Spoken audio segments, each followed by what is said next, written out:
Welcome to my tuition class. ഇന്ന് ഞാൻ നവോദയയുടെ സെലക്ഷൻ ടെസ്റ്റിലുള്ള കുറച്ച് മോഡൽ ക്വസ്റ്റ്യൻസാണ് ചെയ്യിപ്പിക്കുന്നത്. ആപ്ലിക്കേഷൻ നമ്പേഴ്സ് ആൻഡ് മെഷേഴ്സ് തന്നെയാണ്. ഒരു ക്ലോക്കിൻ്റെ പ്രോബ്ലമാണ് ഇന്ന് ചെയ്ത് കാണിക്കാൻ പോകുന്നത്. Amrita started doing her homework at 4:45 PM. Amrita 4:45 PM അവളുടെ ഹോംവർക്ക് ചെയ്യാൻ തുടങ്ങിയത്. When the homework was completed she looked at the clock. How long did the homework last? അപ്പം കൂടെ നമുക്ക് ക്ലോക്ക് തന്നിട്ടുണ്ട്. 4:45 തുടങ്ങുന്നത്, സ്റ്റാർട്ട് ചെയ്യുന്നത്. സ്റ്റാർട്ടിംഗ് ടൈം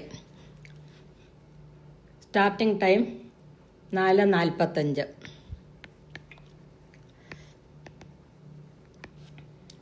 സ്റ്റാർട്ടിംഗ് ടൈം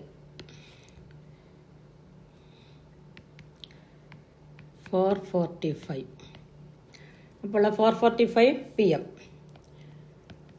പിന്നെ ക്ലോക്കിലേക്ക് നോക്കുമ്പോൾ എത്രയാണ് നിൽക്കുന്നത്? ഇപ്പം 4:45 മുതൽ 12 വരെ എടുക്കുമ്പോഴത്തേക്കും 15 മിനിറ്റ്സ് ആയി. പിന്നെ 3ലേക്ക് ഈ ക്ലോക്ക് മാറുമ്പോഴത്തേക്കും വീണ്ടും അഗെയിൻ 15 മിനിറ്റ്സ്. 6ലേക്ക് ഈ സൂചി ചെല്ലുമ്പോഴേക്കും അഗെയിൻ 15 മിനിറ്റ്സ്. ദെൻ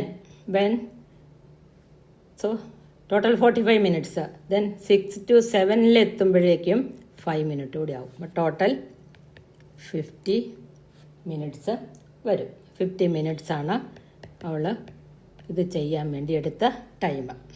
ഓക്കെ, ഇനി അടുത്ത farmer Raju puts A square fence around the vegetable garden to keep away deer from eating his vegetables. If a side was 10 meter in length and the posts were placed 2 meter apart, how many posts did he use?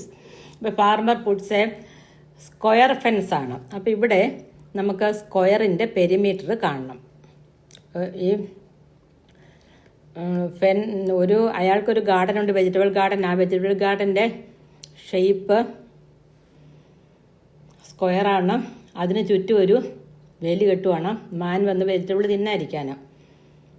അപ്പോൾ അതിൻ്റെ fence ചുറ്റിലും കെട്ടുന്നത് കൊണ്ട് perimeter of A square ആണ് കാണേണ്ടത്. നിങ്ങൾ സ്കൂളിൽ പഠിച്ചിട്ടുണ്ടാവും.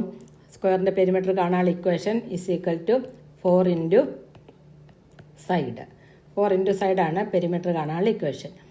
ഇനി 1 സൈഡ് നമുക്ക് തന്നിട്ടുണ്ട്. The length of 1 side square ആയതുകൊണ്ട് 4 വശം ഒരുമിച്ചായിരിക്കുമല്ലോ. 1 side is equal to 10 meter. So perimeter is equal to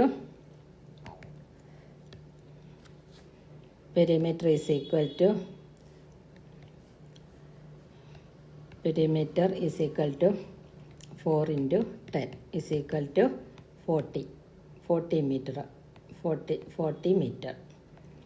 ഇനി എന്താ പറഞ്ഞിരിക്കുന്നത്? ചുറ്റും വേലി കെട്ടുക അല്ലേ? അപ്പം ഇവിടെ ഫെൻസ് കെട്ടുന്നത് എത്ര ഇതിലൂടെ ഇടവിട്ടാണ്? പോസ്റ്റ് വെയർ പ്ലേസ്ഡ് 2 meter അപ്പാർട്ടാണ് പറഞ്ഞിരിക്കുന്നത് അല്ലേ? പോസ്റ്റ് വെയർ പ്ലേസ്ഡ് 2 meter ഇടവിട്ടാണ് പ്ലേസ്ഡ് 2 meter അപ്പാർട്ട് എന്ന് പറഞ്ഞിട്ടുണ്ട്. അപ്പം 2 മീറ്ററിന് ഒരു പോസ്റ്റാണ് വേണ്ടത്. പോസ്റ്റ് എന്ന് പറഞ്ഞാൽ കമ്പി എന്നുള്ള അർത്ഥമുള്ളൂ. അപ്പം നമ്പർ ഓഫ് പോസ്റ്റ് കാണാൻ number of post is equal to പെരിമീറ്ററിനെ ഒരു പോസ്റ്റിൻ്റെ അകലം കൊണ്ട് ഡിവൈഡ് ചെയ്താൽ മതി. പെരിമീറ്റർ 40 ആണ്. 40 ഡിവൈഡഡ് ബൈ 2. 4ൽ 2 ടൈംസ് 0 കയറ്റി എഴുതാം. ഈസ് ഈക്വൽ ടു 20 പോസ്റ്റാണ് ഇവിടെ ആവശ്യമായിട്ട് വരുന്നത്. വീണ്ടും ചെയ്ത് പഠിക്കുക കേട്ടോ. ഓക്കെ, ഇനി shop keeper cells notebook at ₹15 each or a packet of 5 for ₹65. How much will he cost Mr. Vinod if he buys 12 notebook? Vinod വാങ്ങുന്ന എത്ര നോട്ട്ബുക്കാണ്? 12 നോട്ട്ബുക്കാണ്. ഒരു നോട്ട്ബുക്കിൻ്റെ വില എത്രയാണ്? Cost of 1 notebook. ഒരു നോട്ട്ബുക്കിൻ്റെ വില, ഒരു നോട്ട്ബുക്ക് മാത്രമായിട്ടാണ് മേടിക്കുന്നതെങ്കിൽ 15 രൂപ കൂടുതലാണ് വില.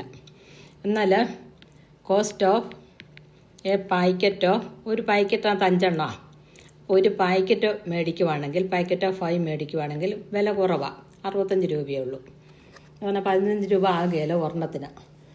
അപ്പോൾ വിനോദ് 12 മേടിച്ചേ. ബുക്സ് ബോട്ട് ബൈ വിനോദ് വാങ്ങിയ ബുക്കുകളുടെ എണ്ണം ബോട്ട് ബൈ വിനോദ് 12 വിനോദ് മേടിച്ചിരിക്കുന്നത്. അപ്പം ആദ്യത്തെ 10 കോസ്റ്റ് ഓഫ് 10 നോട്ട് ബുക്സ്.